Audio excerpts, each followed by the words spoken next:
Pick the Nintendo Shack and pray. Frederick from Fire Emblem Awakening says, yo.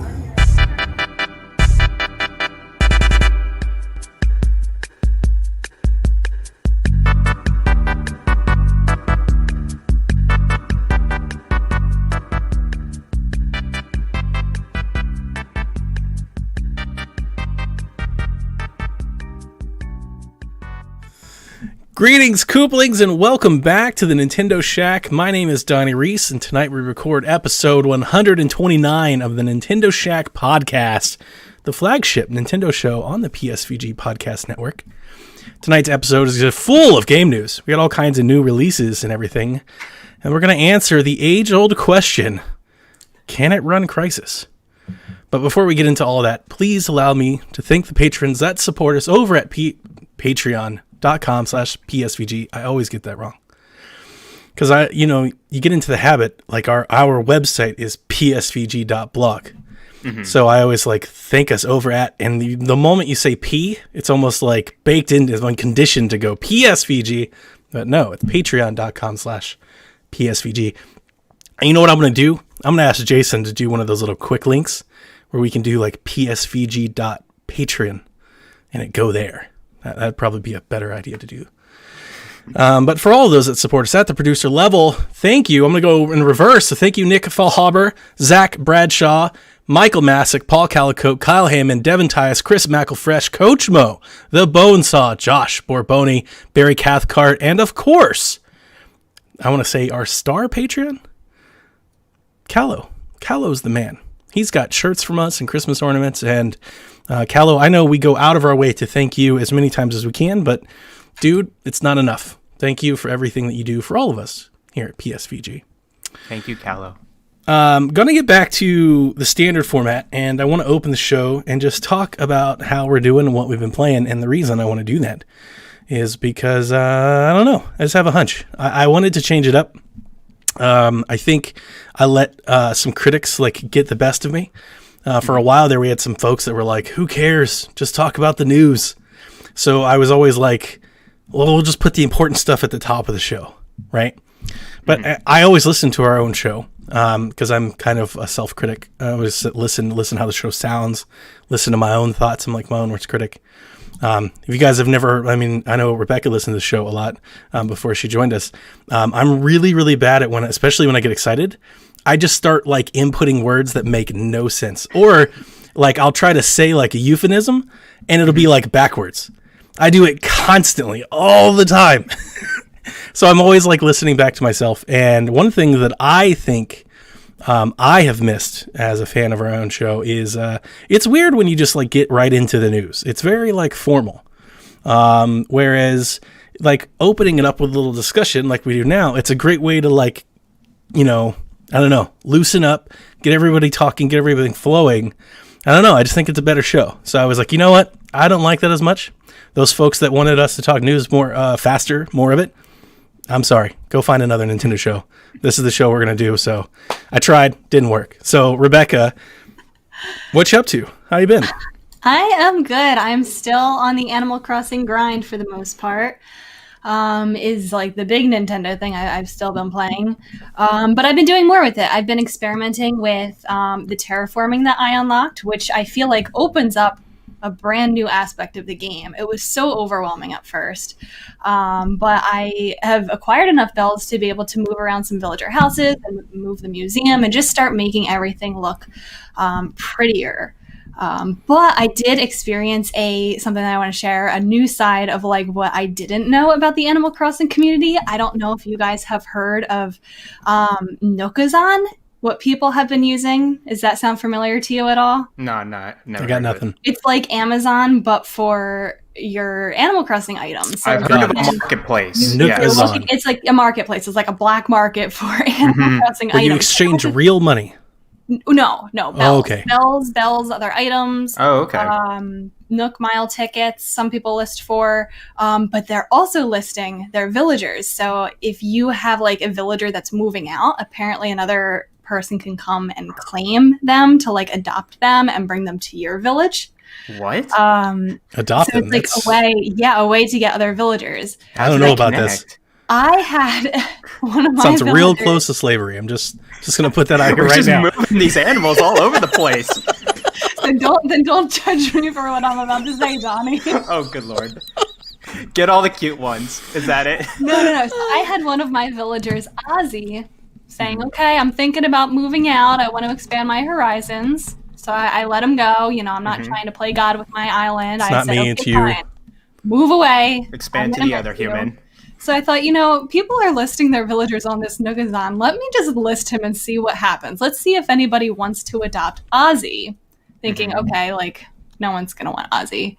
I got a message today on Discord from somebody who wanted to buy him for 1,000,000 bells. Wow. What? So I can't say no to that, can I? I mean, you can. Well, Does too late it on come? this one. Oh, she's like, it's already over. She was like, I Just going rushed. over right now. I opened the gates immediately.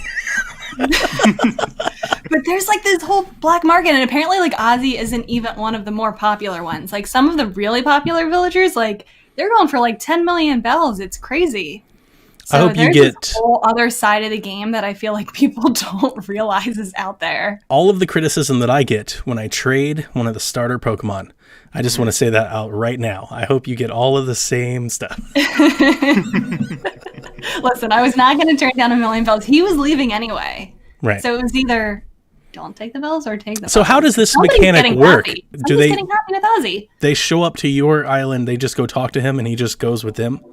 So my villager is all packed up in boxes, and so the person comes to my island and talks to Ozzy, and Ozzy says, "Hey, like, what's your island like? Hey, could I come live there?" So it's And just then that the guy easy. says, "Yeah, come live with me." Wow. Yeah. So it's. But how do you I get the didn't million know. bell? Like, where? How's this transaction happen? The person dropped 1,000,000 Dropped bells on my bells, yeah. island, and I Oh, picked okay. them up. How long does it take to drop 1,000,000 bells? Like, how many bags of money is that? Because you can have in each bag, like I think it's like 100,000. So I think it's Oh, 100,000 bells 10 per pocket. times, Yeah. It's a shame there isn't like a cut scene. It's like a dark alley. You're like in a trench coat. Hey, Like here's under- a million bells. Yeah, under like a light. Like Tom Nook's like driving around, a little cop. That'd be amazing. Yeah. Nintendo should lean into that. That'd be incredible. But there's My that God. whole other side of Animal Crossing that, like, I don't know if I'm going to do that again. But Dark it was- side. I Did didn't you even guys think hear- anybody would take them. Yeah, did you guys hear about like the market over in China with Animal Crossing? Apparently, what they do sometimes is that the app WeChat. That's a very popular Chinese app. Yeah. But what you do now is you pay through WeChat, and now there's a black market with Animal Crossing over there, where they put the QR code for WeChat on the floor of Animal Crossing, and people make special designed items for people, and they pay real money for it. And like, And China doesn't like that. well, China doesn't like Animal Crossing in general, so they closed off the sales because they haven't approved the game over there yet. They only sold via North America or European sales over there. So it's an interesting world over there with Animal Crossing. It's Yeah, actually it sounds quite like- popular over there too. Huh. That doesn't So- surprise me. I mean, people, there's like black markets for all these little like collectathons. You can buy like Pokemon, like shiny Pokemon, Yeah. leveled up Pokemon. Like there's a whole. You can go to eBay and get any of that at any moment, which is Yeah. always Crazy. super weird. And that's real money. Yeah, At that's least like so sketchy. at least you're not like actually paying real money. So when you No. first said there's like a black, that was literally what I thought. I was like, oh, Yeah. she done went to Actual she done went to money. eBay and Black typed in market. Animal Crossing villagers. You got Oh your my money God. jump I don't right even there. want to know how much like real money people are paying to adopt villagers. That's crazy. I mean, aren't people paying like absurd like gobs amount of money for like those I amiibo don't cards now? Probably, yeah, I Yeah. think so. Yeah, I think they're like real hot items. So Yeah. But that's me with True. Animal Crossing. how is the terraforming? Can you explain that to me a little bit? Like, Yeah. It's really overwhelming at first, not gonna lie. so do Okay. you just get like a magical shovel that you can like just do everything, or do you have to unlock every little piece of it, kind of like a Mario Maker type thing? Okay, most of it you have to unlock with Nook Miles, but they're pretty course. cheap that like you can unlock it. Like I've already unlocked everything with like maybe like 10,000 Nook Miles.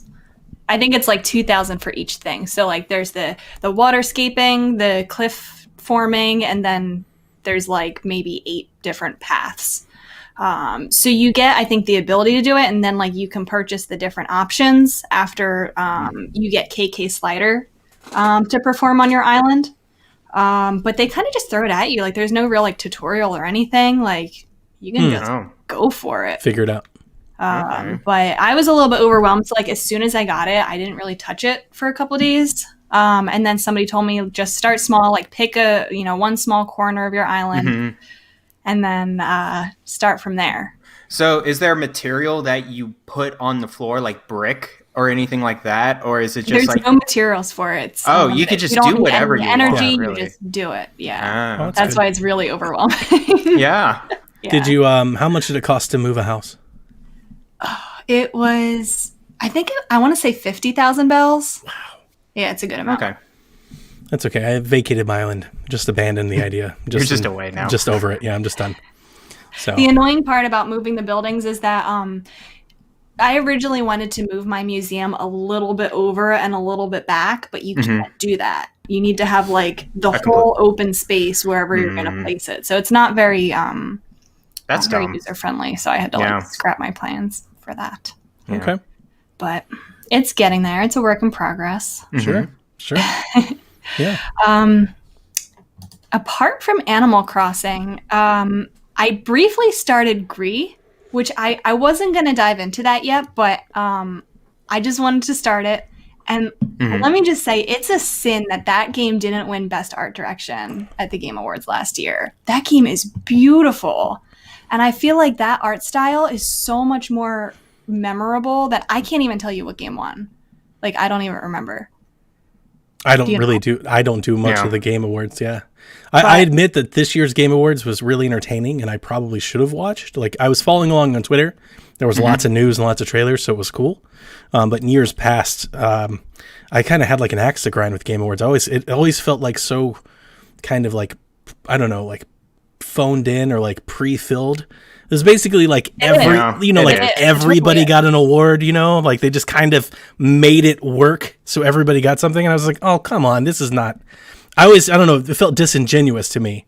I just remember that game didn't win Best Art Direction. And I even more so now question why it didn't. It is beautiful. Okay. It is gorgeous. Right. It is. Yep. I told you, especially when you move, like when you first get control of the character and you start moving and you see the environment, everything bend around you, you're like, whoa, because it's real good.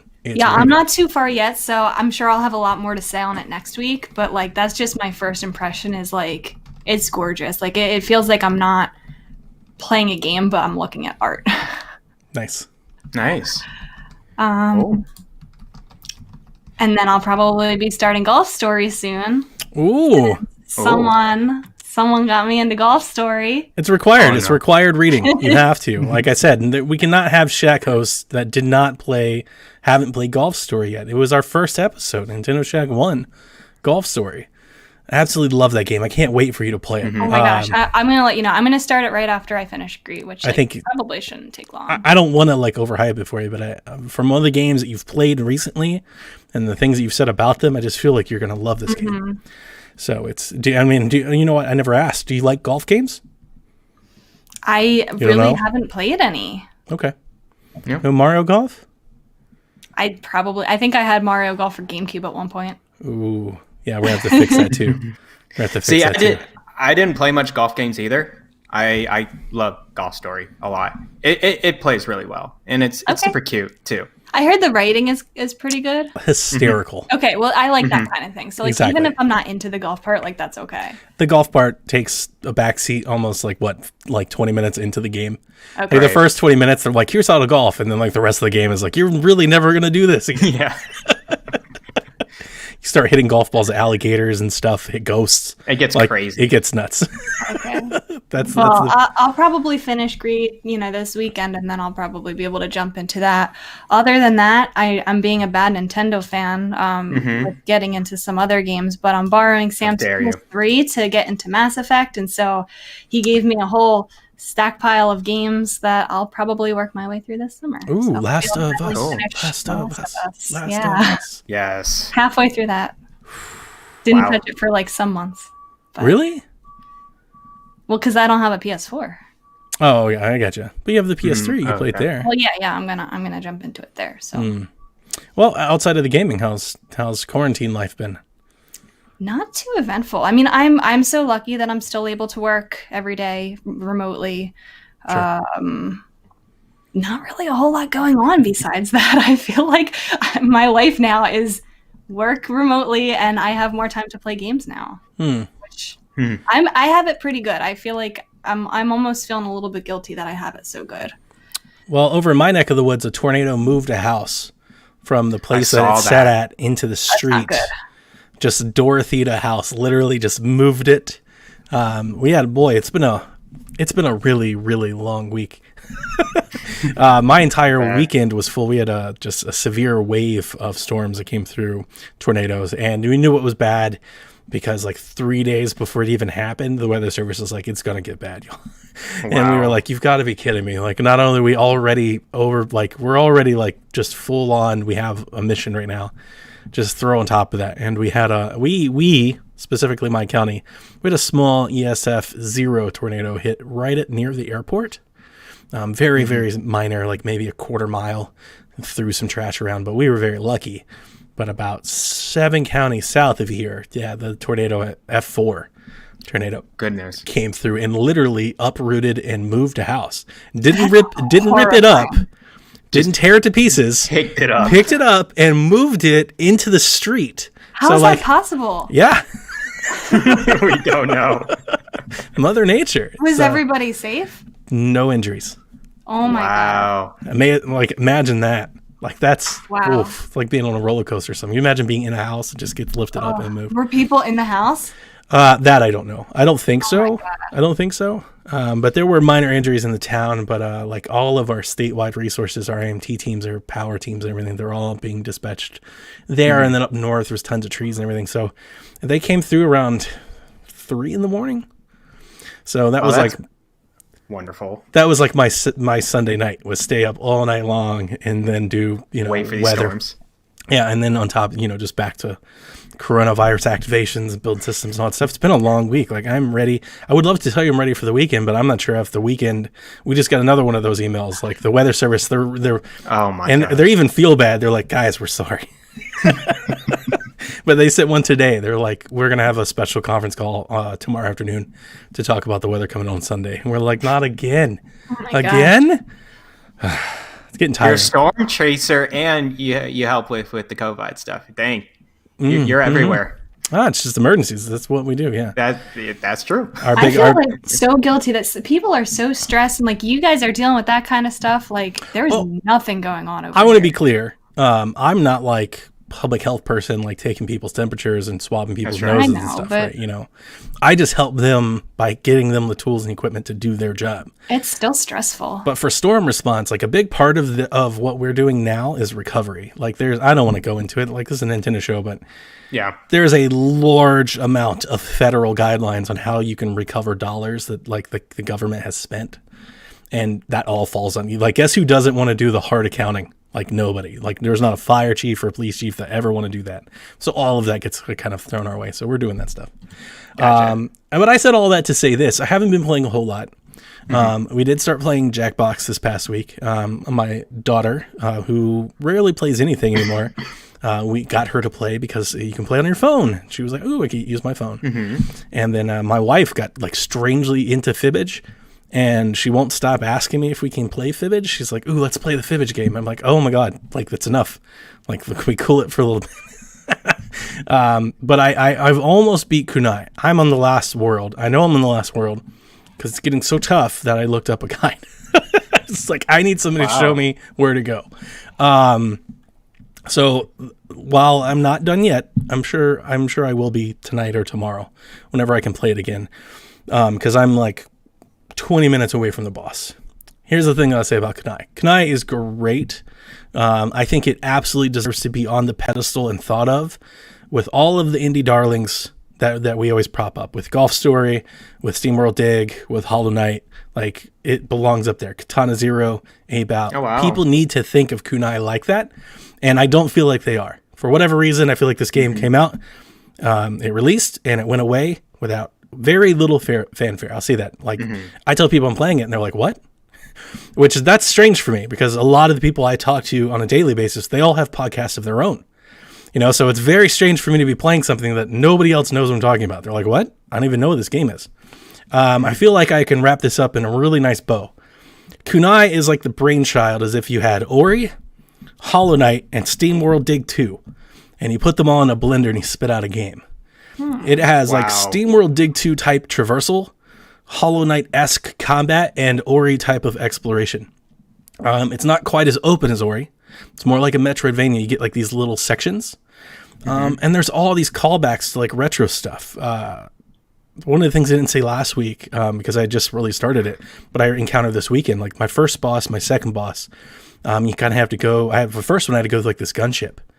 It has all the Mario 3 vibes in the world. Like you literally shoot up to a ship in the sky, and then when you get there, it starts auto-scrolling, like left to right, and you've got to race the edge of the screen, like you got to get there. So like you instantly feel that. There's even some Celeste thrown in here. There are levels with like spikes and levels with like I don't know, like electric panels that you can't touch. So you remember I was telling you guys this is the game that has like the 2 grappling hooks, and you're constantly swinging back. Like you've got to master it. I eventually get a double jump, like a little float. You get to upgrade like different masks. You make tabby look all these different ways. You got like a Halloween mask, all these different types of stuff you can do. Kind of has like a Box Boy feel in that regard, like the little customization you can have. It's real cute. But like you've got to swing through these sections perfectly. You know, like you have a little thing that you can connect to every so often, but you can't touch the sides. You know, so there's like some of that in there as well. I would 100% think this is a Jason game. I'm not sure if he has just stopped listening to us or he just doesn't listen to the Kunai talk, but I'm going to keep telling him at every turn like he needs to play this game because I think he'd really, really like it. I just wonder if maybe it's the visuals. Like I remember I said it's kind of like this Game Boy-esque, you know, minimal visual style. I wonder if that turned people off or never got, you know, the ball rolling for it. You're literally the only person talking about it. Yeah, you are. I'm being serious. I've never heard of this. The only thing that I knew about it, the reason I even know about it is when it was released, you know, I think like most people, I probably visit, you know, the same blogs, like at least weekly. I don't want to say every day, but at least weekly. And the week that it came out, all the Nintendo blogs scored it well. They're very short reviews, but they all scored it very well. And when did it come out? I don't know, a month ago, I don't even know. It was earlier this year. I don't know what I did last week, so yeah. I've lost all track for time.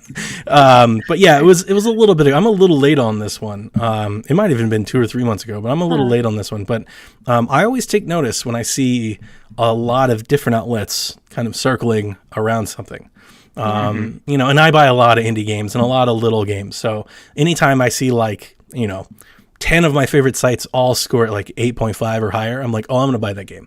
I don't even know what it's about, but I'm totally going to buy it because, you know, and then the moment I started seeing people start talking about Metroid and Metroidvania and Hollow Knight and all the little things that they say about it, you know, I was in Ori gig, you know, so like I was kind of into that mood. So I was like, ooh, I'm going to jump into this. And I've really, really enjoyed it.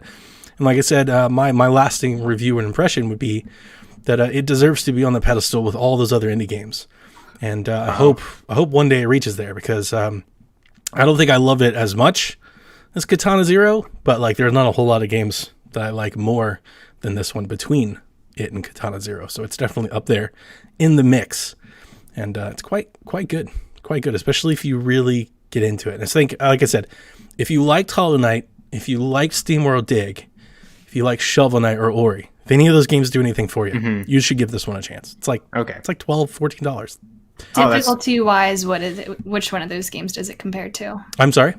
Difficulty-wise? Ooh, it is not as hard as Hollow Knight. It's not that hard. Like I'm about to beat it. Right? Like so it's, well, yeah, you talked about the difficulty. It's not that hard. It has harder platforming sections than Hollow Knight ever did, which is where like the Ori vibe comes from. That's where like the SteamWorld Dig stuff. It's the platforming's harder than SteamWorld Dig. The combat is kind of probably more close to SteamWorld Dig or a Shovel Knight. It's just kind of like a happy medium of kind of all of them. You know, it's like this weird hodgepodge of like a bunch of different games. I think retro fans will really, really enjoy it. And I'm almost scared to tell people because I could imagine Jason like fly through this game and be like, this game's not hard at all.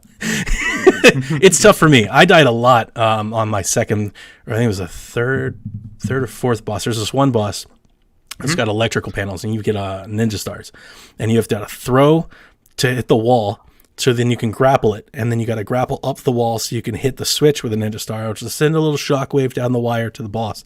You got to run to the other side of the level, do it again, which will then make the boss vulnerable to you hitting it. And then you got to do it all over again. You got to keep doing it. I died a lot on that one. I was like, this one's doing it for me. But I stayed in there, and like, unlike the Soul Master, I stuck with it, and I was able to. I've never felt. If anything, I felt more lost than it's too hard. I've been like, I don't know where to go. I feel like I've gone everywhere on this map. The Metroidvania genre comes in. Exactly. And so when I've been checking for like, there's even like a Zelda section. There's like a Lost Woods. I think they call it like the Lost Forest or something. You got to go find a person. It's basically a little, side panel puzzle where you go left a screen, you go right a screen, you go down a screen, you go right a screen, you go left a screen, you go up a screen, you find out where you are. And if you go in any of the other directions the wrong way, and you start all over again. You're like, you're back in Lost Woods. You got to do it again. So there's like all these little nods to all these little series. Yeah. It's kind of like that. Like when I've been playing it, I'm like, this is on purpose. Like if they designed it to be like a hodgepodge of everything, like an homage. It plays that way, at least for me. Like there's so many moments where I'm like, a little Super Mario, a little Zelda here. Yeah, a little Hollow Knight over here. It sounds like that should be getting more attention. It's good. It's real good. You convinced me. Ooh, so, I'm excited.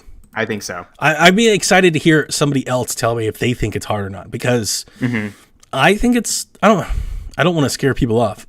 Yeah. I think it's a good challenge. Like Ori, I'm proud that I've gotten as far as I have. Like Ori and the Will-O-Wisp, I'm proud that I beat that game. I don't think many people will. I think most people quit before they ever do. So it's like, I beat that one. I did it. I stuck it. I went all the way to the end. And I think with Kunai, I think I'm the same way. It's not long. I think I'm maybe like 7 hours into it. Yeah, that's not bad. Longer than Resident Evil 3, which I beat this week. But I'll talk about that tomorrow when I head over to PSVG Prime. We're making an announcement about the house party and talk about some other games, stuff like that. Cool. The other thing that I got, I played a little bit today, and that is Good Job. I bought that, and I started playing it this morning. I'm not even through the first level. I'm through like the first 3 rooms in the first level. So I can't really talk a whole lot about it, but it looks like, like it was shown it's supposed to. It seems to run well, at least in my Switch Lite. It's super funny. It's the funny little thing I didn't realize how much stuff you can interact with. You can basically interact with everything. So it reminds me quite a bit of Goose Game. Like it's very similar. Okay. But like you can take people's coffee and like throw it on the floor and it'll create like a coffee puddle, and you can like take the water out of the water dispenser and like spill it everywhere. So like the first 15 minutes was me just jumping around, just making chaos. And then I was like, oh, okay, I should probably at least go figure out how to play the game. So like the first one I was doing was like how to get like meeting attendants and connect the Wi-Fi routers and stuff like that. I do think the menu system for the game is really, really neat. You start in reception, which is the ground floor.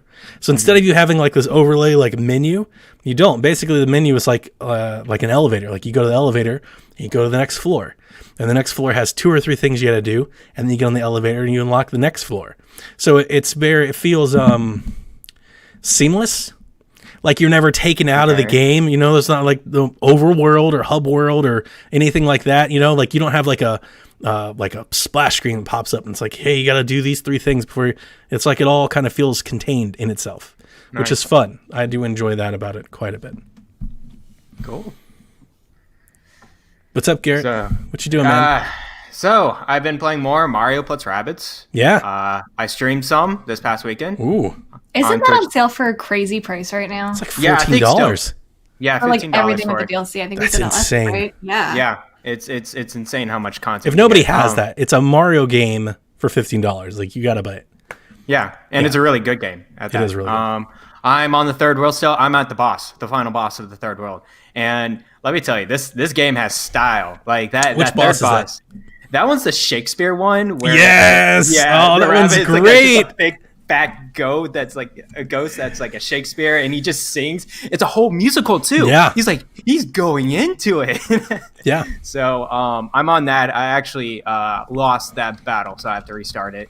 I didn't realize what to do in that boss level until like I actually play a few more times. Like I feel like that's on like half the levels where I'm not sure what to do or how to make this successful, and I would try a certain thing and then I'm like, oh, I have to maybe change up my tactics a little bit or change my characters in this game. So yeah, it's just rinse and repeat, going over and over again. And like, you know, levels that I beat that are like, hey, this was fair. You did it in 7 or 8 turns instead of 5. I'm like, great. Once I get everything done and I'm done with this game, I'm going to go back to those levels and try to make a good or a perfect.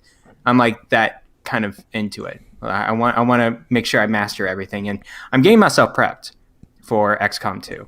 You make me want to go back, but I don't know if I can. I haven't played the game in so long. Yeah. I mean, I just got back into it, like, you know, I remember Luigi being like, he was always on my team. Didn't he do like didn't he do like the sniper thing?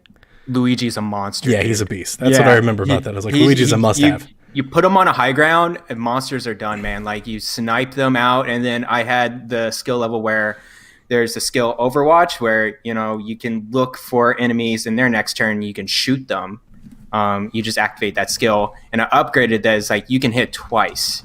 So once a big guy is moving on the other turn, Luigi just shoots twice at them and it's a crit. It's the most satisfying feeling ever. Yeah. So yeah, I've been playing that. I'll play more of that this weekend, actually. Have you already done the DLC, or did you never do it? No, I'm trying to beat the game now. Okay. Yeah, I just got back to it, the third world. How many more worlds are there? There's like 2 or 3 more.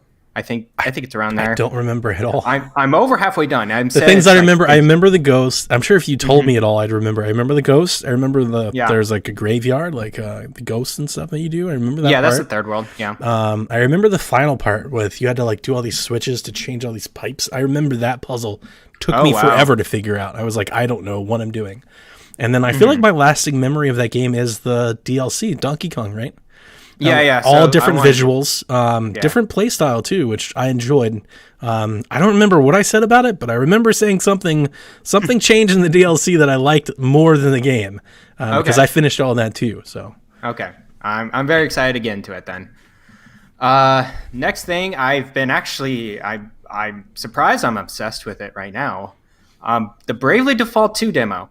I got back into it. I streamed it for a couple hours. Way back when, and then I got back into it. I beat the demo, but there's still a final boss thing. Guess how many hours I put into this demo? Just hour-wise. 16. No, not that much. Oh, okay. Yeah, 8.5. Oh, That's a lot for a demo, though. That is Yes. it's a lengthy demo. I beat the demo in 4 hours or 5 hours or something. But the reason why I'm playing more is because there's a final boss to it. So the reason why I want to get back is to beat the demo. I realize now what I was like kind of missing, and that was the grind. I was like, all right, I really got to hunker down on these lower level monsters, beat them so many times. And what's really nice about Bravely Default is that you go really fast. You can go as fast as you want. If the monsters are easy enough, you could just do a huge amount of Braves and just do multiple attacks at these monsters, and boom, you're done with the battle in like 10 seconds. Like, not even. So even the grind, even though it may take a lot of battles, it's an extremely short amount of time, and once you're beefed up, you're ready to go. So that's what I did. Right before I hit that area that was too strong, I actually mastered some other jobs as well that gave me skills to get into this next level, and then I beat the boss and everything. You get a new class, a new job, once you beat the thief or whatever. The class is thief. And so you can look at their skills as well after you're done with it. I've mastered that. I'm on the final boss, and I've maxed everything. The only thing I have to do is max all my armor and weapons and everything, and then I'll hit it was this giant worm. I tried to beat it this morning, actually. But yeah, it's still really hard. And like the turn order is still wonky to me. It's still random. There's no defined set. Even I'm trying to figure it out. It's like, no, it's not based on speed stat or anything. It's purely random how this battle goes. I was actually doing quite well with Worm, and then it beat me in one hit. Like, it's like, all right, I'm gonna do like 4 or 5 battle points, and you're all dead. I'm like, alrighty then. That's a little disappointing there. So I'll get back into it. I want to raise all of my skill sets levels and armor, and then see what do I get at the end. What do I get at this end of this stupid worm thing? Sorry. Did you say that will transfer to, like, your progress will transfer to? No. It doesn't? So you're doing all of this and it's not even going to transfer? It's a weird obsession I'm having right now. Get it. I don't You're know gonna what have to do all of transfers. that all over again. Well, it's completely separate. It's like what's the other game that they did? Crap, I'm forgetting the game. It's like a prologue. It's like a standalone thing. It's a separate demo thing. Like a Yeah, side thing. Okay. yeah, and it's like Oh, Was okay. Octopath You get- like that? Octopath. That's the game I was thinking of, right? Yeah. It's a separate demo with just like all the characters, and you. So it's beat a not something boss. that the progress should transfer over. Yeah. Right, they're getting information Got it. from us. They're going to send out a survey. It's like I a feel beta. better about your 8 hours. Yeah. I don't. You're not doing much to sell me on this game, Karen. Well, no, I This is 2 I'm- times now. I'm like, It's a grind, man. I wouldn't give don't this think- game to other people. I'm interested in what Caro has to say about this. Oh, sure. I know she's a huge fan of it. She's predisposed to loving it. Like, just Yeah, doesn't yeah. matter what it is. It's just you can boot up Mario JRPG, 1-1. it's a grind. Yeah, exactly. The question We're is, ready will to go. she leave her island for it? Ooh, I don't. I'm think sure she so. will. Yeah. Oh, okay. Eventually she will. Okay. So yeah, still battling that out. I'm trying out a new game. I just started it. I actually got it on sale on Switch about like a few months ago for like $7. It comes on sale a lot. It's Phantom Doctrine. It's originally on PC, came to other consoles. It is a strategy RPG game, a tactical RPG game, just like XCOM or Mutant Year Zero. And the setting is an espionage, like you're in the I would say early 80s, late 70s with like KGB and Russian Cold War. It gives me vibes of Metal Gear Solid a little bit, not as zany, but like that time, that era. So you're kind of like a covert operation. You can either be KGB or CIA, and you go through their story. So the tutorial, they're like, hey, do you want to try a tutorial? I'm like, sure. And then so I do the prologue mission, no steps at all. I'm like, oh, okay, I'm going to have to figure all of this by myself. So you start off with a limited set of characters, like 3 characters. And then I had to figure out, okay, you have 2 action skills and then you have like a shooting point per character. All these characters have different skills that they have. So I'm still I just beat the prologue mission. I'm still trying to get my grounds on it. So I don't want to give like too much impression saying it's good or bad yet. But let me tell you, it's not really for like new users. Like I wouldn't recommend anyone that's like interested in tactical RPGs but doesn't know about them much. I wouldn't recommend this game right now.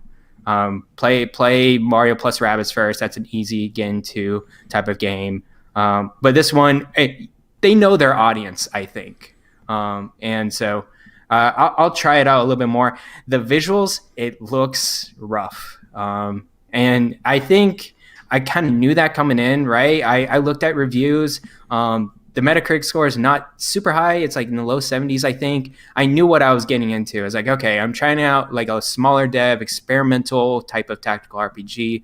We'll see how it goes. It doesn't look well on Switch. So, I mean, if you really want run super smooth or whatever, try on PC. But yeah, that's pretty much it, what I've been doing. Okay. Cool. Yeah. Well, let's get into this week in Nintendo. Let me check my time here. I'm trying to go fast so we can get at least a couple of these questions that we got. Thank you so Good much questions for this everybody that submitted questions. Crytek has announced they're bringing their classic first-person shooter Crysis remastered to Nintendo Switch, among other consoles. That news comes from the series' official website, which leaked overnight a trailer, an embedded image, and a little briefing. They have since confirmed the news. This is all out. But when I wrote this down, embedded in the source code was the following quote: Crysis Remastered brings new graphic features, high-quality textures, and CryEngine's native hardware. And this one's interesting.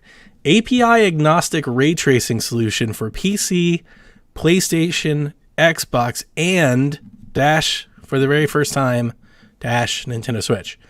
So, I need to hear from the PC folks that know more about Crytek than I do. Is this like some sort of software emulated ray tracing? Are they basically like trying to call their lighting system ray tracing-ish? Because there's absolutely no way that there's actual ray tracing happening on Switch. Like, it's impossible. Yeah. The Switch cannot do it. But maybe they have like some sort of simulated engine that's like it, and that's what they're calling it.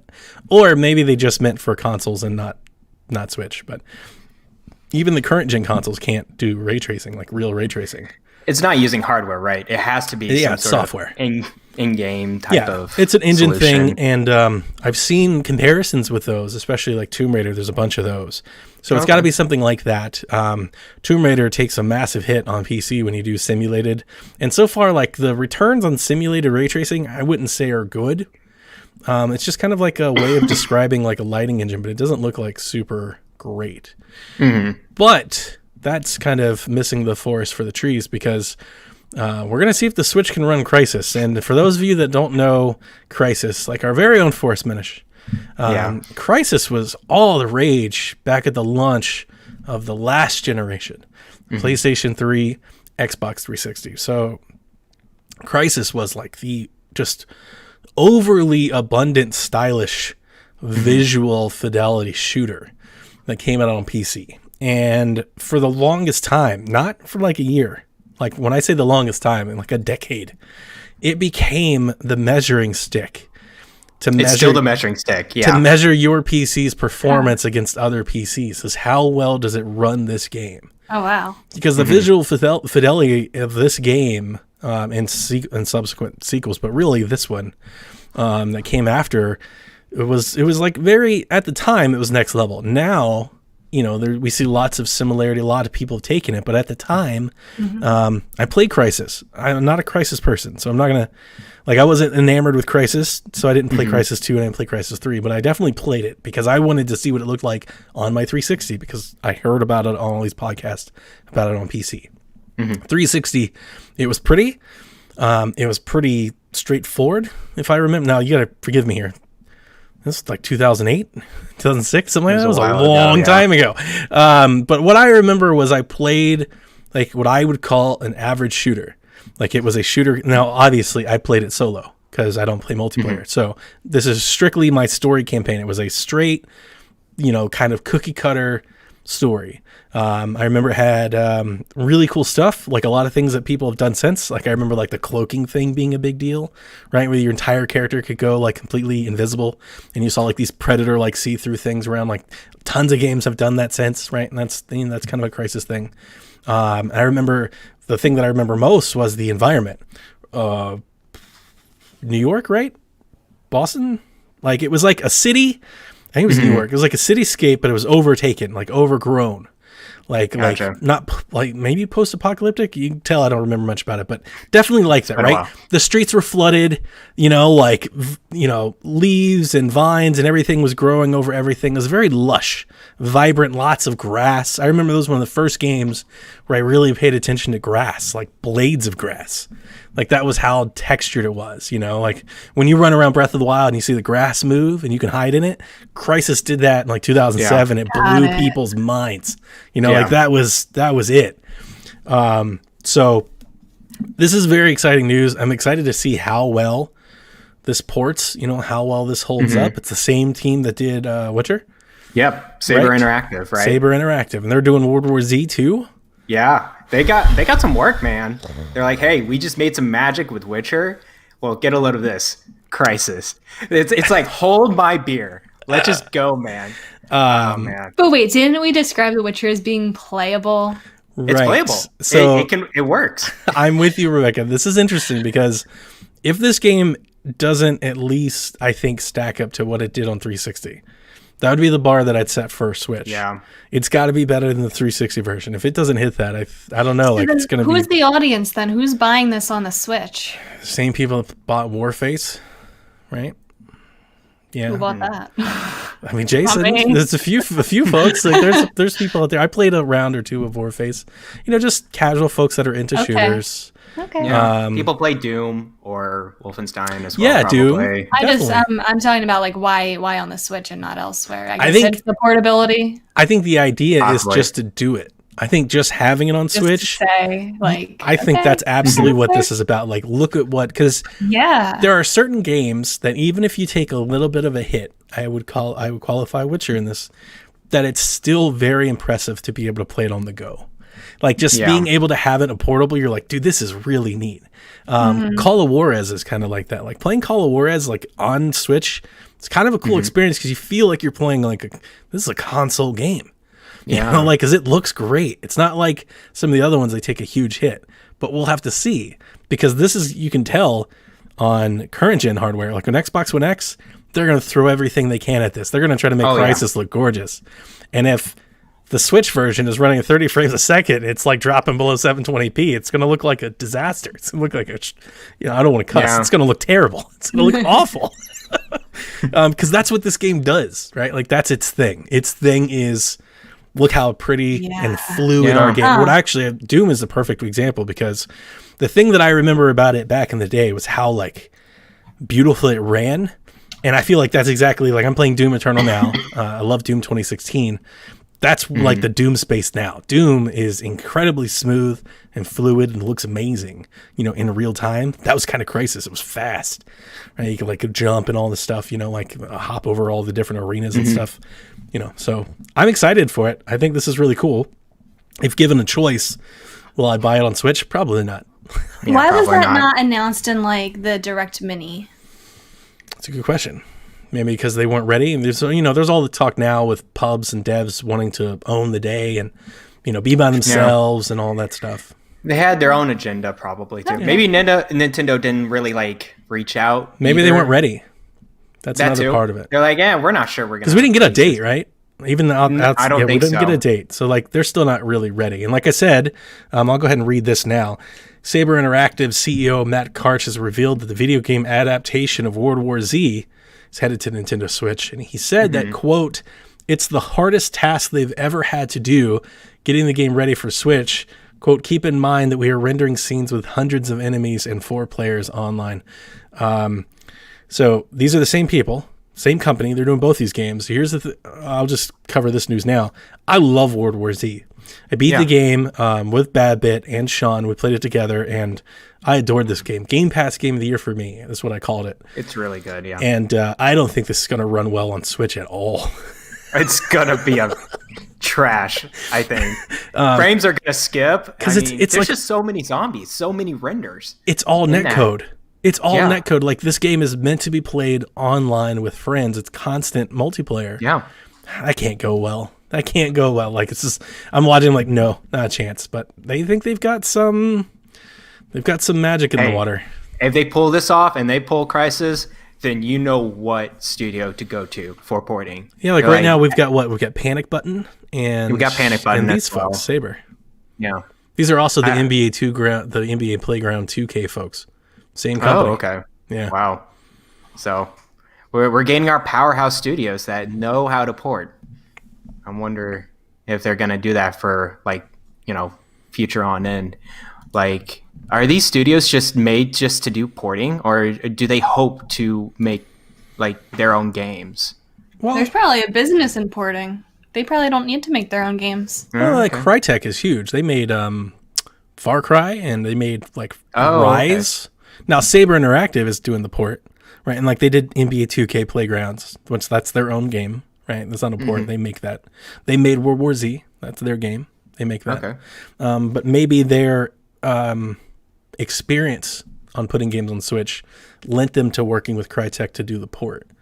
Okay, gotcha. Because like I said, I'm sure Crytek is throwing all the 4Ks and God rays and everything they can at Crysis, and I'm looking forward to giving it another chance. Like I said, I never was like super enamored with the series, but I definitely played it because of all the buzz, and didn't it review like super high. I've got this thing in my head in like 2007 it being like a Game of the Year contender, like reviews to the roof. Everybody loves Crysis, so I'm excited to go back and see what it looks like on Xbox One X. I'm sure it's going to look amazing.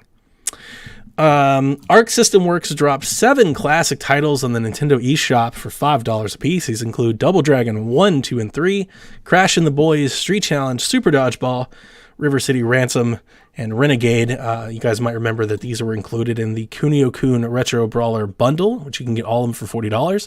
And Double Dragon and River City Ransom is in the NES Nintendo Switch Online, right?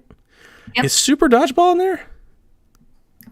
I don't think so. I want to agree with you, but I'm not sure. For whatever reason, when I read it, sound familiar. It sounded right. So let's get to tonight's main course. The Switch has a firmware patch, version 10.0.0, which adds Among a lot of things, a bookmark feature to the console's news section, an option to remap controller buttons, the ability to transfer software data, specifically updates and DLC between the system memory and an SD card, and some new Animal Crossing profile icons. Can't Gotta forget get the those in profile there. icons. I actually have an experience to share with the DLC movement because I think a lot of people may have read over that bullet point. I am somebody who bought NBA Playgrounds 2K at launch and bought the expansion to unlock all the rosters. And I transferred the game from my Switch to my Switch Lite. Guess what didn't transfer with it? The DLC. Wow. Didn't get to unlock any of it. Can't re-download it. Anything. It was locked That's to that. crazy. Why can't you re-download it? Because it's like just when I go into the system, it's not there as an option to be downloaded. And when I'm in game, when I try to go to it, it asks me to rebuy it again. It's like I haven't bought it. Right. That is messed up. So That's weird. when this update came out, I was like, "Ooh, I can finally move my basketball game over and play it on my Go," because I haven't played it on the Go ever since I adopted a Lite. So I'm sure that there are other examples of that happening to people, and it's probably minor, right? It's not news headline worthy, but I bet there's a lot of people out there that's gotten some heartburn over this. So I'm happy. It just feels like something. something that should be a thing anyway, regardless of those kind of issues. All of these things should be a thing. Cloud save should be a thing. Like Nintendo's got all of those. The custom controller is quite good because anything with choices is great, right? Accessibility, letting people do that. So Jason asks, if any of you remap the controls, I have it myself personally, would be great to have them set to specific titles or profiles. So you can save up to 5 per controller. Not per scheme. Literally, you save 5 for the left Joy-Con, 5 for the right Joy-Con, 5 for the Pro controller, 5 for the Lite. Everything has its own individual thing, which is really cool. My first thought was, I think it'd be great if I could map all of my controllers to be the same. I am one of those people that hate that my Xbox and my Nintendo controllers are backwards from each other. Right. And I'm constantly going back and forth. Well, And now like, you can do that. well, you can, except, right, like when you get that in-game prompt for the button, it's still going to be like the button's going to be colored like the button, right? So you're going to get that button and you'll be like, oh, which one is it again? I don't know. Like I could always move it and maybe I would get adjusted to it, but I don't know. I was thinking about it and I'm like, I don't know if I'll ever like grow accustomed to that too. Maybe I could give it a try. Right. Yeah. Well, I don't know. What would you move it to though? Like what? Just flip-flop them. Oh, okay. like I to want what it A, would B, be X, on- and Y to read from left to right instead of from right to left. On Nintendo, they read from right to left. It's outside, Right, inside. right. On Xbox, it's inside, outside. I see what you mean. Yeah. Yeah. So every guess time I I go just- back and forth, I'm always like, oh yeah, it's this way, that way. I guess I just had muscle memory because every time I feel an Xbox controller, I'm like, I know where the buttons are. And then when I feel a Switch or any kind of Joy-Cons, I'm like, I know where the buttons are. I don't know. It's a weird thing. Actually, I was playing Breath of the Wild on the Wii U emulator, and I actually connect the Xbox with it, the Xbox controller. And what you have to do is map all the buttons and triggers. And so I mapped it the way you said. Was I actually flip-flopped A, B, and X and Y, where I like every time I see actually the game, the A button, I actually press the physical A button on my controller. So that's like the bottom button. I've realized though, it's really hard to do that because now I'm confused because I have to hold B when I'm running, and then I'm like, wait, which one is attack again? Right, it's X. So I have to, and jump too. I had, you can run and jump in Breath of the Wild. You have to flip your thumb like to the other side. I'm like, yikes. I guess I'm going to have to remap it again to see where that goes. So, well, I've been seeing people remapping using like the control scheme for the NES games on the NES Switch library because the two buttons on the controller are right next to each other. I guess a lot of people are finding it kind of awkward to have them mapped, like I guess the A and B being like diagonal from each other. So remapping it so that they're, what do you switch, like I guess B and Y would it be? Whatever it would be, to make it more consistent with like the OG NES controllers. But I haven't switched any yet, but I'm a big advocate for accessibility in general in games. So even though this did come 3 years into the Switch's life, I don't know. It's always better late than never, I think. Sure. Nintendo hasn't always been very disability friendly, especially in like the Wii era with like the motion controls. And I just think the ability to remap controls is so essential for a lot of people to be able to play games at all. There's so many conditions where switching the controls will allow people to play games that maybe they wouldn't have been able to. Being able to remap it so that you can just play on one Joy-Con for a lot of games, or being able to store, several controls so that like for people with chronic pain, if their hands are getting cramped, they can switch the controls to make it a little bit easier for whatever their condition is. So this is big. I applaud Nintendo for adding this.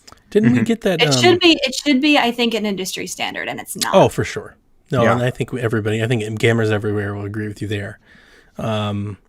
We got that really touching video last year of the guy that like set up the Xbox adaptive controller so his daughter could play Breath of the Wild. You would hope that this would make stuff like that more attainable, easier to adopt all kinds of different things. Yeah.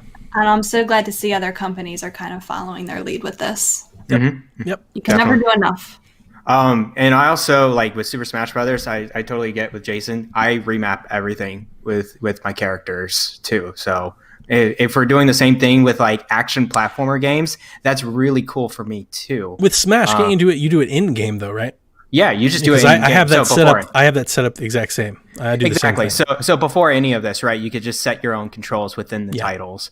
I think like I even play Hollow Knight on PC with the Steam controller, and in the Steam controller, I can map it to wherever I want as well. I actually put the jump button at like these back pedals of the Steam controller. So if I could put the jump and attack like on like the trigger and the face button, that makes it so much easier for me for action platformers actually. So I mean, I think that's one leg up remapping these controls as well. Another thought that I had, a reason why I don't think I'm going to do it, at least on any of my controllers, so I hate for the kids to pick it up and it'll all be backwards. They're like, what is this?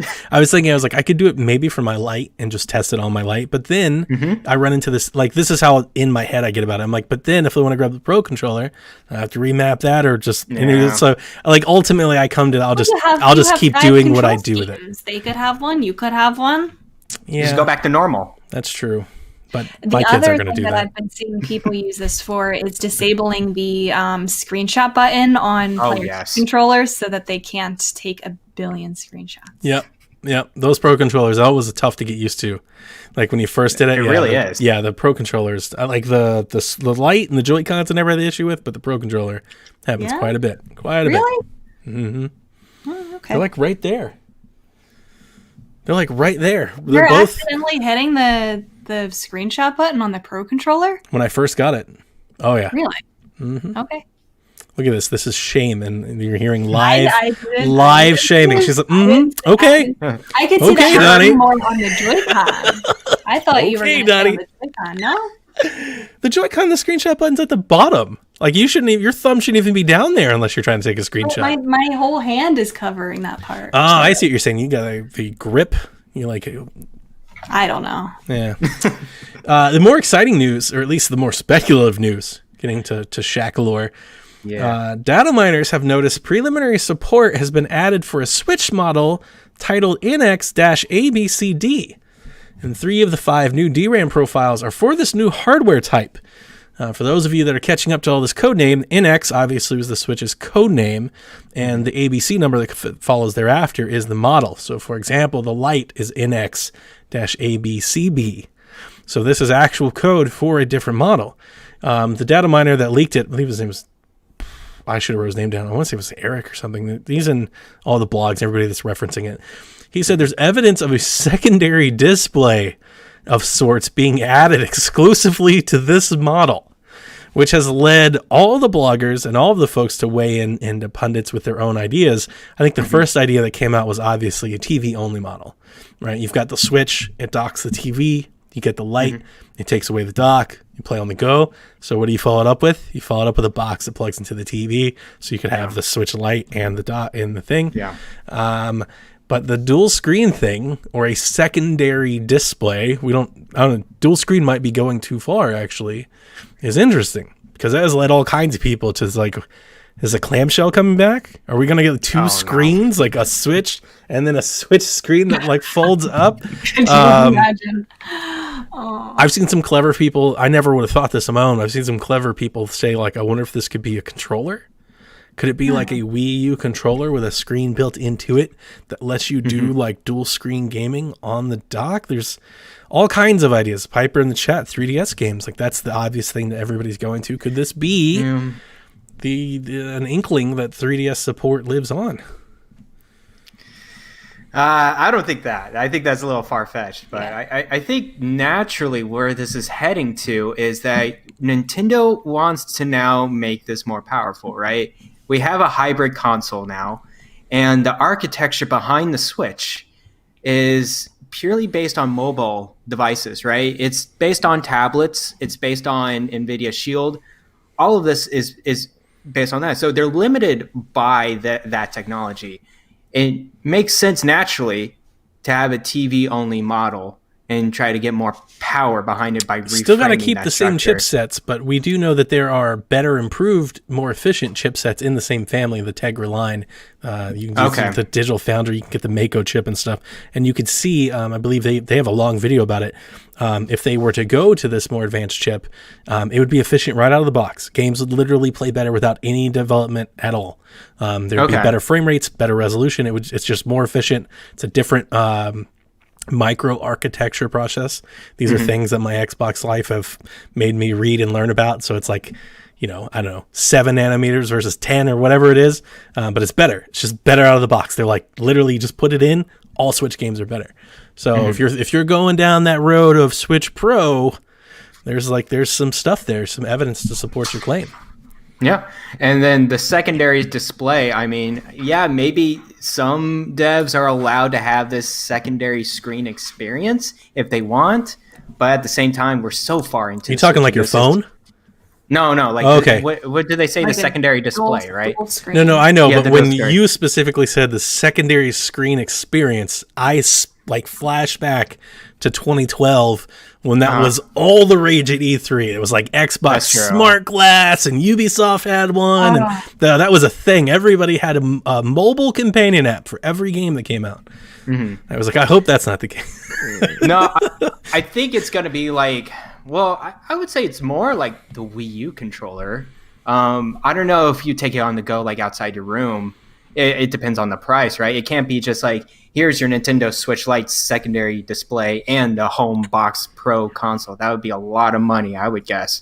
But maybe they're trying to do that, where, hey, all the games that you really want to be like really nice inside the box to the TV, sure, here's your console, and then here's your hybrid secondary display that you could play on handheld. It may run games less, but at least that's there if you want to take it on the go. That's what I'm thinking that Nintendo's trying to do. What do you think, Rebecca? I don't know. I feel like Nintendo's all about innovation. You can't predict what the next console is going to be because they're going to come up with something that none of us have thought of. And part of me thinks they have it so right with the Switch and the hybrid model, and I hope they never stray away from that hybrid model. But that's not Nintendo. They're going to innovate. They're going to make something new that I didn't even know that I wanted. I think as long as they have the hybrid, they can bounce back and forth to this fence honestly, as much as they want. That's the important part for me. That's the part that I hope doesn't go away. I don't know if I would be super into the idea. Like, I'm not super into the idea of getting a light because I like the hybrid model. I don't know if I would be super into the TV only, even if it is more powerful. That's not why I have Nintendo consoles. I do like the hybrid nature of it, and I hope that doesn't go away. Dual screen, I don't know. I would have to see it to know if that's something I would. Dual screen sounds nuts, doesn't it? Doesn't it sound crazy to have a clamshell heavy, Switch? right? I don't know. I don't know because like there's a part of it that thinks if you make the screen more square, right? If you shrink it, you make it a little bit smaller. There's totally space to do like a Game Boy Advance type clamshell thing that Joy-Con snap onto. It's totally possible. I have another idea. What if we make the bottom screen touch screen and the top screen not touch screen, right? level with me here. 3DS. And then instead of joysticks, we get just these slider sticks on the left and this little thumb C stick on the right. Right? Would that be a great idea? No.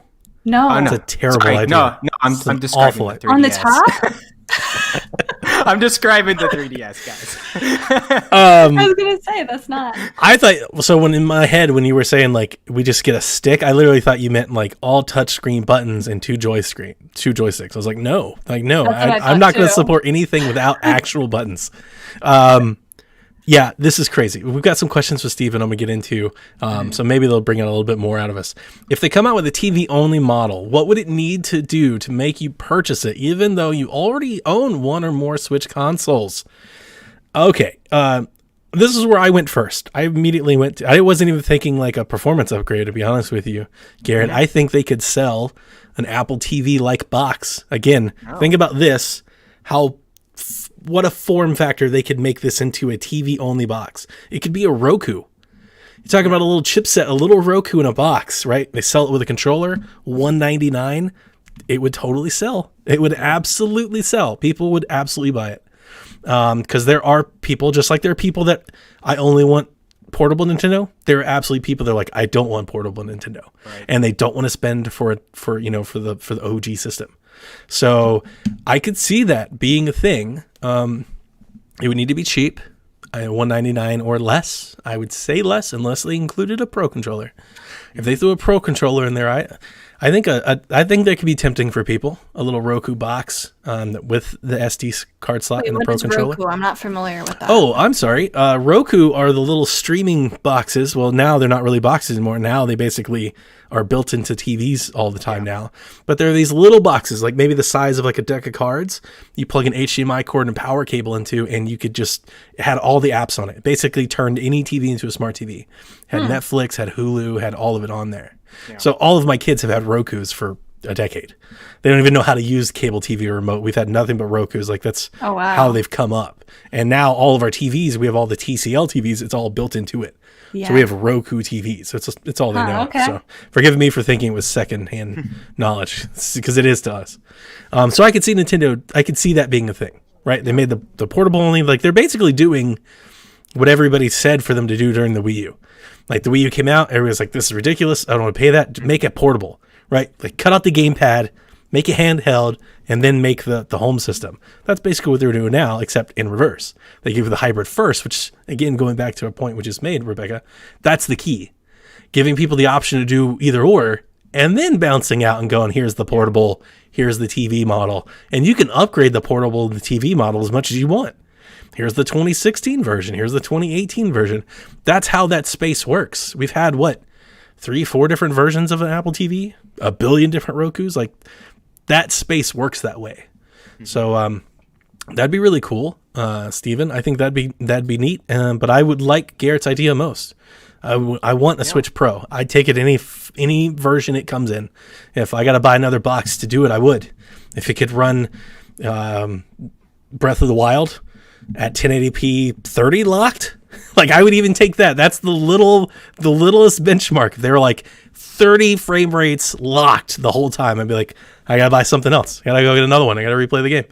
I think they're gonna have to beef it up a little bit more pretty soon too, with these next gen consoles coming up, and these third party games are gonna slowly start optimizing for that too. I'm not saying it's gonna be this console. Do they? I don't know. They're selling tens of millions of these every things. generation. Right. They don't need power. They are selling out. To be honest, constantly. My answer for Steven's question is a lot more simple. The only thing that the next Nintendo console needs for me to buy it is a Zelda game. There you go. That's about it. And that's so, Garrett. I'm with you. I would love more power. Absolutely, yeah. I want more power.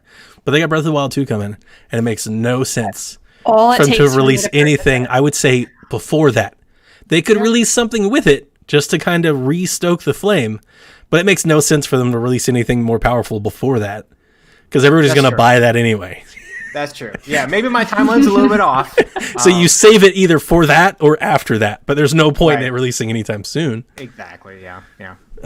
His second Can question. you imagine this being this year though? No, I don't. No. These are just, we get data. Like, remember, we knew about the NX 2 years before it came out. That's So true. This stuff Yeah. happens.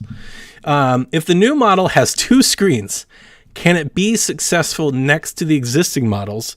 Would it result in a situation similar to the new 3DS where some games are only run on one model? Okay. If it's dual screen, then I have to assume that some version of 3DS support would come to it. That'd be the only real reason for going dual screen at this point. And I think it's possible because I've seen emulations do it. I think it's very possible where they could bring 3DS games to Switch. Original Switch owners could toggle back and forth like a start screen, and they could play the games. But Switch dual screen folks could play it as it was intended. I think it's messy as all get out. It's gonna be very messy. And I wouldn't touch it at all if I was running Nintendo. Like, this sounds like a disaster. Like, why would you even go near this? But Rebecca, as you said, this is Nintendo, and they do things like this. And screen technology has come a long way. You can do all kinds of stuff with screens. And I got bendable screens and foldable screens and all this stuff. If they've got something that we don't know yet, they might surprise you. They might come out and be like, look at this thing you never thought you wanted. Now you all have to have it. It could be cool. They do it. They do it all the time. They do. So the second part of the question, would it result in a situation similar to the new 3DS where some games only run that model? I don't think so, because they actually tried that on a couple games and it just flunked, right? It was a huge disaster. It was such a disaster. When Xenoblade Chronicles, and I don't even know what other games really came out that was notable. It was the Super NES games. Wasn't there like a Monster Hunter game or something like that? No, actually No. not. There was another game. I can't remember what it was, but there was another game. I wanted to say Fire Emblem Warriors for some reason. Oh, it was. It was Fire that Emblem it? and Hyrule Warriors. Both of them. I think they were exclusive to Pro, and they may have patched one, the new 3DS. There was another one that was. Yeah. There The were a couple. Super Nintendo Virtual Console was exclusive. Yes, to it. that's it too, which was weird. Like I don't get that. Totally made me upgrade. I upgraded that. I'll Yeah. never forget that day. Me, Jason, and Kevin were so excited for Super Nintendo games coming to 3DS. I bought a new 3DS the day it came out. I was like, absolutely. It's good to some Donkey I'm Kong that fan. Country. I'm that fan. I mean, I loved it anyway. Faceplates. I've got a whole box of faceplates I can show you guys. So I was already in, but the Super Nintendo thing pushed me right over the edge. I was like, oh man, Link to the Past, 3DS, Yeah. done. Yeah. So, okay. I'm sure we'll get more news about this. This is a crazy rumor, and I'm excited to see where it goes because I love too. the ideas, and I want to see mock-ups. I want to see mock-ups of what a dual screen Switch looks like. Remember the fake Nintendo Switch that we saw? It was like Yeah, I an do. oval shape. Like, oh god, that was a mess. It totally got me. I was like, this is gotta be it. Look at it. Like, the animation was so good. I was like, look at it. Yeah, Breath of the it was Wild looks really good. awesome. All right. The weekly Shonen Jump issue 20 has just confirmed that Jump Force Deluxe Edition will be heading to Nintendo Switch, at least in Japan. The Switch version of Jump Force is set to release this year. It will include the first 9 characters from the first character pass. This is the fighting game that has Dragon Ball Z and Naruto and Goku and all the stuff, and One Piece. Came out on Game Pass. I was interested in playing it. Never did. It never got to it. It was always playing something else. If anybody in our Discord or anybody is interested and wants to talk to somebody, Nathan gave it a good play. So I would hit up Nathan on thoughts on the game. Interested to see what it looks like on Switch, like all the other ports. The footage that they showed, if that was Switch footage, didn't look great. So I wasn't like super enamored. And I think Isn't was it Switch graphically footage. demanding? Like, it looks really nice, right, on PC and Xbox. Yes, so. it's a good looking game. That's a big part of it. It almost has like this kind of like the new Pokemon movie, this quasi realistic kind of approach. That's kind of what it looks like. And it's like the Switch version definitely looked like the resolution was maybe cut right in half. Right. Yeah. Yeah, like what they showed with this, I was like, ooh. So anyway, please be excited. Okay, let's see here. We are an hour and 15 minutes, Rebecca, and you have 10, 15 questions. So how about this? Yeah, I don't know. How much time do we have for questions? Pick your favorite 3, and we'll save 3. the other ones for next week. Boom. Okay. You told me to order them and I didn't. That's okay. You don't have to. Okay. We had a lot of Animal Crossing questions this week. Mm-hmm. The one that I thought was really interesting, Soundscape wanted to know, why does every outlet hesitate nominating games like Animal Crossing for Game of the Year? Do games without a story automatically get left off despite having fun gameplay? Isn't gameplay what defines the medium? Wouldn't that be most important part of the product? I'd like to go first if I can. Go for it. I saw this question as well, and I'd like to just provide a little resistance to the question and then set you guys up to rebuttal me if that's where you're going to go. Because I don't think Soundscape's true. I don't think this is true. I think Animal Crossing New Horizons will absolutely be in the Game of the Year contender list for this year. Unless there's like a bunch of stuff coming out that I'm not aware of. Based off what I think I'm seeing this year, I think you can, it's not rocket science. Last of Us is going to be there. Maybe Ghost, Cyberpunk. This game's definitely going to be there. It's going to be in the mix. The last time that we had an Animal Crossing game that came out, 2012, right? New Leaf? Mm-hmm. That was the year that like Journey came out. And The Walking Dead came out. I think like maybe one of the Mass Effects came out, or like another big shooter. There was a lot of stuff that came out that year. So that year, I don't think Animal Crossing made the cut. It doesn't mean Animal Crossing wouldn't have been included. 2012 is one of the best years of gaming, I think, collectively we've ever had. It was a great year. I looked it up earlier. I don't remember them all. But when I was looking it up earlier today, after I got the question, I just went and looked up when New Leaf came out. There were like 10, 12 amazing games, like generational games that came out that year. Gotcha. I was like, oh man, like New Leaf is great, but New Leaf didn't cut the mustard, I think, at that level. So I just want to provide that little bit of resistance that I don't necessarily think that people won't include Animal Crossing. I think we see, especially now more than ever, you got to think about Game of the Year. I put that in air quotes. I should have done it in the video so people see me. Game of the Year is really kind of a new concept, even though like blogs and sites have been doing it for a long time, maybe since like 2005. But it's really only been somewhat universally claimed since like this gen, right? Like we have the Game Awards, which basically sets the standard for Game of the Year. And every outlet does their own, but none of them are like considered Game of the Year except for what the Game Awards does, right? Like we can all kind of agree. Right. They kind of take the lead on that. That's been around since like what, 2015, maybe? 2016?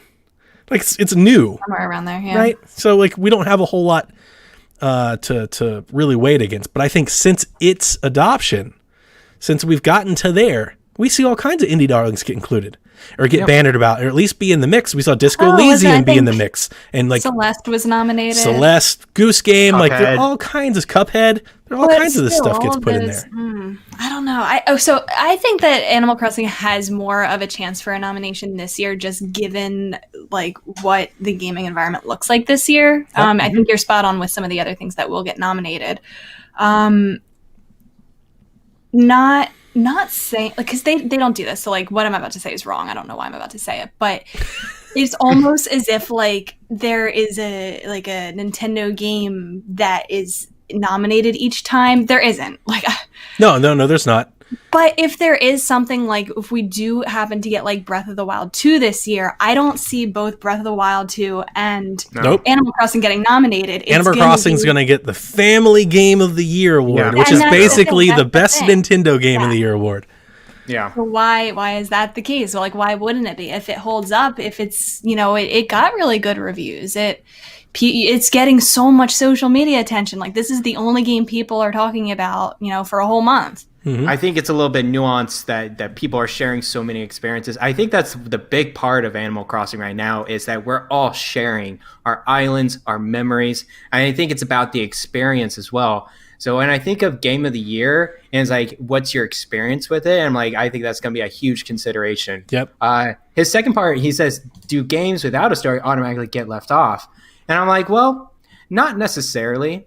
And there's not, I would say, like a ton of games that get Game of the Year that is without a story. Like I can't really think of one right now.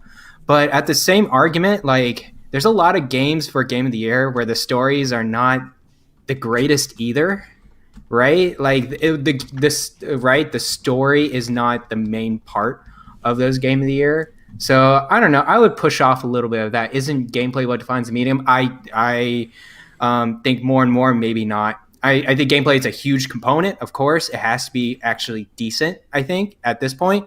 But, you know, what you mentioned, like The Walking Dead, Telltale's Walking Dead. I pulled it up. Yeah. We got Sekiro, God of War, Breath of the Wild, Overwatch, The Witcher 3, Dragon Age, Inquisition. So at least if we're going by the Game Award standard, it does seem that games with stories tend to win out more than not. But, I mean, Overwatch is in there. Overwatch, yeah, but they have a great expansive lore, but it's not in the game. But it's not in the game. That's true. Right. That's true. I'm gonna go on a limb here. Absolutely, a big outlet will name Animal Crossing New Horizons its Game of the Year this year. That will absolutely happen, for sure. I think so. Now, whether it wins Game of the Year or not, we don't know. Like, it depends on, like, again, like 2012. Another thing that I remembered about 2012 was New Leaf came out in November. And games that come out that late seldom ever get included because, you know, they haven't had time to build. Yeah. Where Animal Crossing will have time to build its case all year long. Right. And I also think Animal Crossing is a lot more mainstream now. It wasn't before. So I think that this one is a little bit different than others. Like even though the others might have been like worthy of really good scores, might have been worthy of nominations on any given year, not enough people really played it to know. Like it wasn't out there enough. It was 3DS too. Yeah. It's a big part of it. It wasn't like a AAA lead on a lead platform. A big title, especially not just for Nintendo, but for this year, I think, given it's the stay at home and play it game. Yep. 100%. So I think it has a better chance this year than it would given the circumstances. The only thing that I think would, I mean, and I just want to be clear, it not winning doesn't take anything away from its greatness. I think it's going to be included. I think a big part of it won't really mean anything anyway. Exactly. If you hear me like dancing around kind of all of the issues that I've had with Game Awards like this, I'm like trying to play this dance. We do this even in the PSVG team. You know, Kevin runs up the Game Awards for our own stuff. And even then I'm like always like this terrible devil's advocate, like constantly badgering the whole time about categories and choices. I just always have that in me. But what I was going to say is, this year will go a long way to actually does Last of Us release? Does it get pushed? Does it get pushed out of this year? Does Cyberpunk come? You know, like, do they actually hit? That's the big question. And do they hit and meet all expectations? That's another big thing. When you have games that come out with all those expectations, some of them don't live up to it, right? And that's a big part of it. Like, it seems like Animal Crossing, for most people, has exceeded all expectations. Like, it's been a surprise even to most folks. So in that regards, I think Animal Crossing is a strong case to make. Mm-hmm. 2 more questions? Go for it. Do we have time? One more question. One more. Okay. One more question. I bolded 2 of them. Pick one, Donnie. Do it. Neither of them are Animal Crossing related. Boy, they're good though. They're really good. They're good. I'm going to go with John Z. What expectations do you have for future Splatoon games? So Splatoon 2 is my most played game on the Switch by a lot. I think I'm almost at 400 hours in that game. I jumped in last week. I was playing it for a bit. I love that game, but I think so. One of the things that I think Splatoon 2 added to the sequel was the new mode of Salmon Run. Mm-hmm. That was super fun, super enjoyable, but that made it different enough from Splatoon 1. I personally would want to see another mode like that. Not like necessarily the same as Salmon Run, but some other kind of new mode for there to be that would make it different enough. Okay. Can I pitch you a mode? Go for it. Rocket League. I want Metroid Blast Ball in Splatoon. Like that same thing. If you ever played Metroid Blast Ball, it's basically Rocket League soccer. Except instead of hitting the ball with a car, you shoot it. And you get specials and power-ups, and you play that. There was little inklings of that in the Octo expansion where you had to push a ball from one place to another. So I could totally see them doing that, actually. Yep. That's a good idea. That Metroid Blast Ball game, I played the mess out of on 3DS. The game is amazing. It's so much fun. I've been saying the same thing that you've been saying. I think it needs more party modes. It needs more evergreen modes. It needs a lot of quality of life improvements. That was going to be my next point. It needs to. I don't think the map rotations. That's garbage. The salmon rotations garbage. There should not be salmon run rotations. The voice chat is like kind of like all of that needs to be overhauled. It needs to be made into the competitive multiplayer game it is. The single player is great, actually. It needs to stay that way. Just leave it alone. Just make more of it. It's basically like 3D World with guns. It's great. Just do another one of those, but it needs more party modes. It needs more things you can do by yourself and with like local co-op or online with friends that's outside of the competitive space. Maybe like a horde mode, like Salmon Run, more things like that. Give me a couple more options, put it all together in a package. Splatoon 3 out next year with Breath of the Wild 2, and you're off to the races. I agree. I think for a game that's so multiplayer heavy, it was very multiplayer unfriendly at times, like trying to get a group of 4 people on a team in just a casual setting, like not ranked, not league battle. You need to be able to make your own stuff, do your own tournament, like all the Smash stuff. It was so annoying. So that game needs a lot of quality life improvements, I think, in addition to a new mode just to lure people in. The customization part of it, I think, could always be, I don't want to say overhauled. They do a really great job with it. They have tons of options. Oh, I like it. I don't think a whole lot of the options to somebody that's more, I don't want to say, I'd say casual. I mean, I've played it a bunch, played several hundred hours like you have. I just don't really care about them a whole lot because I don't think they don't need it to be good. I don't think they don't think they have like a whole lot of differentiation besides like the class.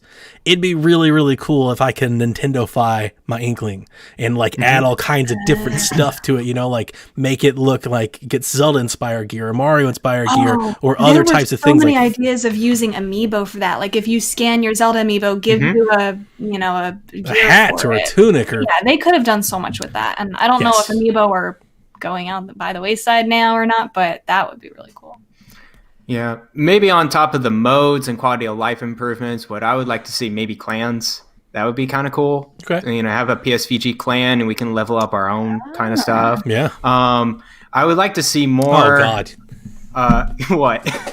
How have we not said this already? I feel like everybody at home is like, why are you saying it? You're going to say a Battle Royale. It needs Battle Royale. It does not need a Battle Royale. It totally needs Battle Royale. Royale. Every popular shooter in the world right now is Battle Royale. It totally needs Battle Royale. Yeah, it's by the time Splatoon 3 comes out, Battle Royale is not going to be popular. Oh, that is so not true. Battle Royale is super popular. It's the most popular thing. It just keeps getting be around for a while. More popular. To do it? Yeah. Yes, absolutely. Because what you were talking about earlier, right? Like you've got the Horde mode with Salmon Run. You need to make it available all the time and make it bigger and better. You do that, absolutely. And then you do like the Blast Ball mode, like I'm talking about. And then you do Battle Royale. And then that's it. Like those are your 3 new modes, new single player, multiplayer. Has a different ink color and it's like just free for all. Like or you could mix it up and make it free for all. Like you could literally, you could get crazy with Splatoon Battle Royale, specifically the way they design levels. Like with all the sponges and the way you can traverse and move in the water and stuff, Splatoon Battle Royale could offer something Battle Royale has never seen before. Just because it's a completely different type of game. I had thought it would be kind of interesting to have more than 2 teams, but I think maybe a Battle Royale fun would be... That would be a lot of colors on that map. And it'd be awesome. It would be. I don't know. Maybe you lock the color. Swim with that but maybe you lock the color. Maybe it's not a color thing. Maybe it's just a winner-take-all thing. What? King of the mountain. Maybe yourself is green and the rest is red, or something like that, right? Or you all use. I don't even care if you all use the same colors. It's exactly. It's a PvP type mode, right? I would just be worried about like navigating. Like if there's that many other enemy ink colors, you're not going to be able to get across the map easily because you're going to need a mini map. You're gonna, I don't know, or maybe like I said, you can only swim through your own ink color. Maybe you use the same color. Or maybe there's like 2 colors. If there's 2 colors, that's plenty, I think, if there's 2 colors. And you can still splat everyone else, even if they're your color. I think that would have to be how it would be. Of course. And do guns in Splatoon, do they have any upgrades on them at all? Kind of. Okay. You get like better versions of them. like different models. And like Okay. you can add I forget what they're called. Yeah, but you get can little 3 slots buffs. to add like, okay, I want to run faster or I want it to be Okay. more minimal. powerful. Oh, look at Gotcha. Kyle. Kyle in the chat says you all run from a giant tidal wave. Yeah, battle royale. Battle royale. I Needs just to want happen. any kind of new mode. I loved Salmon Run. I spent so many hours playing with friends in I Salmon would Run. have if I knew when crap we could Yeah. actually play. Like the whole fact that it wasn't available really bothered me. Yeah. Yeah. I think Nintendo was a little bit nervous about not having enough people to populate each of the modes, but that game was so popular. Again, they need to get Gonna away play from it a that. lot. There's still people playing Splatoon 1. You could go on and find matches Wow. of Splatoon 1 on the Wii U right now, tonight, if you wanted to. So they got to be more confident and just Just go for it. go Splatoon for it 3 and could be make great. it- yeah, I really do think it could be, and I'm excited for it. I will buy it. But it can't go to that next level unless that quality of life improvements. Like they can't, if they come out with another one and they're like, you've got to click through 5 minutes of map updates before you can even play the game, and you can only play on the tower level for the next 6 hours, like I'm not even going to buy it. Like out of protest, it's like, I'm not doing this again. I have that game. I have Splatoon 2. They need to fix all of that. Like that's the one big thing. Fix all of that so I can get into the game faster, I can find matches faster, I can play with my friends faster. I still don't know why they didn't make it the intro skippable in Splatoon 2. That was such a big criticism in Splatoon 1. But they let you skip it in 1. They eventually patched it. You could pass Did it. they? Yeah, you could hold down a button and go past it. And then Splatoon 2, they're like, "No, that was a bad idea. We didn't want to do that." But so that's the thing with the Battle Royale is like, do you have any faith that Nintendo can actually like netcode this thing to where it runs? None. Like No, zero. No. even like I guess it was like halfway through Splatoon 2's life, it got overrun with like people hacking. We were like Oh, joking. We used to joke that when they were doing the map rotations, they'd literally go like cut off the server and go cut on the other server. Like, they go plug in Moray Towers. Like Like, come You on know? now. it seemed like how it was running. It's like, what is happening over there? Yeah, I will be first in line to buy Splatoon 3, no matter what. No matter what, even if they're like, you got to do the intro and map rotation, yeah. everything, you don't care. Oh yeah, You're a sucker for I'm that. there. That's my favorite. Like honestly, one of my favorite games. I'm with you, but I expected more out of 2. I realized it was a fast turnaround and everything, and it was good. I played it like you for 100 hours, but after that, like after 2, I can't do it again. The one thing is, though, if they do put out a second game on the Switch for it, it has to be good enough to convince enough people to buy it so that it doesn't split the fan base. Like, so that there are enough people online playing Splatoon 3. Sure. Because if somebody just likes Splatoon but doesn't love it, they're just going to stick with Splatoon 2. Well, in It has- multiplayer modes, you could do crossplay. Right? You could share. You could share the same maps. And if those maps are like open, you could let those people play together, right? Maybe. Yeah, sure. There's no reason why not to. Maybe you can't play on The the new new ones, Splatoon yeah. 3 maps, but the ones that are shared, you can all play the same Yeah, that's thing. interesting. I don't think Nintendo's ever done anything like that. Like a classic Splatoon 2 mode on Splatoon 3. Yeah, because it's Something like that. multiplayer, right? It's just multiplayer. So, Yeah. like, if you're both playing on the same map, there's no reason to really segment those folks. Yeah. You know, That's it's interesting. Just kind of back compat, let them play together, and then let the new folks play on the new stuff. I would Do like you, that. do you guys have any suggestions with the mechanics? Like going into the ink, coming out? Is there anything Not new? really. Would you I like think to it's add? solid. I Shooting? think they really They nailed did a that good down job from the with that. beginning? Yeah. Okay. That, All like right. the concept of Splatoon, I remember that first Splat beta test demo, that the Splat beta they did on Wii U. From the moment I played it, I was like, "Oh, this is killer!" Like I knew they've from the moment I saw the first got it. yeah, trailer, it's like they've I- Nintendo-fied shooter. Like this is it. This is they've done Got it. It's Got it. spot on. It's good. yeah. Cool. And I Still love need to play more of that game. I always love that because of this turf war aspect, you don't even have to be good at shooting. Like my kids can play. We can That's true. play together. That'd be another great thing. I would love more split screen stuff, like split screen multiplayer. Let me play online with me That's and my true. son together. All I've of that. always wanted that for Splatoon. Throw all of that in there. Make it. There is a world where they make like the greatest Splatoon 3 that we could imagine, and it is like the killer game. Like if they literally dropped all of our ideas into one game, like I see it in your eyes. You just close. You're just like, yes! Splatoon is very closely behind Zelda for me. Oh, wow. Very close. It's good. It's real good. I miss Splatfests. Okay, ladies and gentlemen, that's an hour and a half. Thank you for all the questions. We will get back to them next week when we return for the Nintendo Shack. And who knows, maybe we'll have so much news we can crank them all out for you. But keep them coming. We really appreciate it. But with that, that'll do it for us tonight in the Nintendo Shack. And we will see you next week, Koopalings. Bye-bye.